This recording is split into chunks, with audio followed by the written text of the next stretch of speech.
국민의힘 장동혁 대표가 윤석열 전 대통령의 내란 우두머리 혐의 무기징역 선고 이튿날 안타깝고 참담하다면서 무죄 추정의 원칙을 언급했습니다. 민주당 정청래 대표는 기절초풍할 일이라며 위헌정당 해산 심판 대상이라고 비판했는데요. 취재기자 연결합니다. 윤웅선 기자. 네, 국회입니다. 네, 국민의힘 장동혁 대표의 공식 입장 구체적으로 전해주시죠. 네, 윤 전 대통령의 선고 이튿날 그것도 시간을 미뤄가며 숙고를 거듭한 끝에 회견에 나선 장 대표는 윤석열 전 대통령과의 절연을 언급하지 않았습니다. 장 대표는 먼저 안타깝고 참담하다고 입을 뗀 뒤 오히려 1심 판결은 계엄이 곧 내란이라는 충분한 근거와 설명을 내놓지 못했다고 주장했습니다. 또 아직 1심 판결이고 무죄 추정의 원칙은 누구에게나 예외 없이 적용돼야 한다면서 상급심 판단을 더 지켜보자는 뜻을 밝혔고 탄핵으로 이미 심판받았다는 것도 강조했습니다. 장 대표는 헌법에 외피를 쓰고 행정부를 마비시킨 민주당 행위는 내란과 크게 다르지 않다면서 이재명 대통령의 재판도 즉각 재개해야 한다고 요구했습니다. 당 안팎에서 이어진 윤석열 전 대통령과의 절연 요구에 대해선 오히려 분열의 씨앗을 뿌리는 일이라며 다양한 목소리를 담아내는 게 덧셈 정치고 외연 확장이라고 주장했습니다.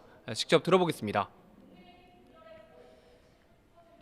대통령과의 절연을 앞세워 당을 갈라치게 하는 세력, 단호하게 절연해야 할 대상은 오히려 이들입니다. 같은 시각 최고위원 회의를 주재하고 있던 민주당 정청래 대표는 장 대표 회견 내용을 속보로 전하며 기절초풍할 일이라고 직격했습니다.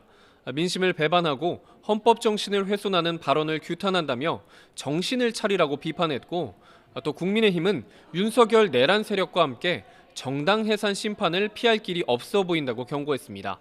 직접 들어보겠습니다. 윤 어게인을 넘어서 윤석열 대변인입니까? 윤석열과 장동혁, 윤장 동체입니까? 국민의힘과 정반대로 민주당은 어제 판결이 미흡했다며 사법부를 정조준하고 있는데요. 정청래 대표는 내란 수괴 윤석열에게 무기징역이 선고된 건 사법정의의 명백한 후퇴라고 비판했습니다. 그러면서 범죄 경력이 없고 장기간 공직, 비교적 고령이라는 점에 감형했다는 것은 황당하기 짝이 없다며 일말의 반성이 없는 점 등은 왜 양형에 참작하지 않았느냐고 지적했습니다. 이어 재발 방지를 위해 2월 임시국회에서 법 왜곡죄 등 사법개혁 법안을 완수하고 내란범 사면 금지법도 신속하게 처리하겠다고 강조했습니다. 네, 설 연휴와 윤 전 대통령 재판으로 숨고르기에 들어갔던 여야 집안 싸움 다시 시작되는 모양새죠. 네, 먼저 민주당에선 돈봉투 사건 무죄를 받은 송영길 전 대표가 오늘 오후 인천시당에 복당 신청서를 제출합니다. 송 전 대표는 이미 자신이 5선을 지낸 곳이자 이재명 대통령에게 양보한 지역구인 계양을로 주소를 옮긴 것으로 파악됐는데요. 마침 오늘 김남준 청와대 대변인도 사직을 하면서 지방선거와 함께 치러질 인천 계양을 보건선거 공천을 놓고 어떻게 교통정리가 이뤄질지도 주목됩니다. 특히 명청대전 역학구도와 맞물리는 것도 또 하나의 관전 포인트인데요. 당권파인 이성윤 최고위원의 정치검찰 조작기소 대응특위위원장 임명에 반발한 친명계 의원들이 송 전 대표를 적임자라고 맞서면서 일종의 대항마로 삼는 등 셈법이 복잡해지고 있습니다. 국민의힘은 친한계가 숙청 정치의 반격에 나섰습니다. 설 연휴 직전 부적절한 SNS를 이유로 당원권 정지 1년 중징계를 받은 배현진 의원이 오늘 아침 법원에 가처분 신청을 낸 건데요.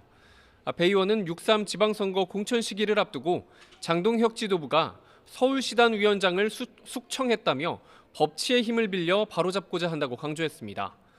당 안팎에서 장동혁 대표에게 배 의원의 징계를 취소해달라는 공개 요구가 이어지고 있지만 장 대표가 절윤을 말하는 세력과 맞설 거라고 선언한 만큼 가능성은 희박해 보입니다. 지금까지 국회에서 전해드렸습니다.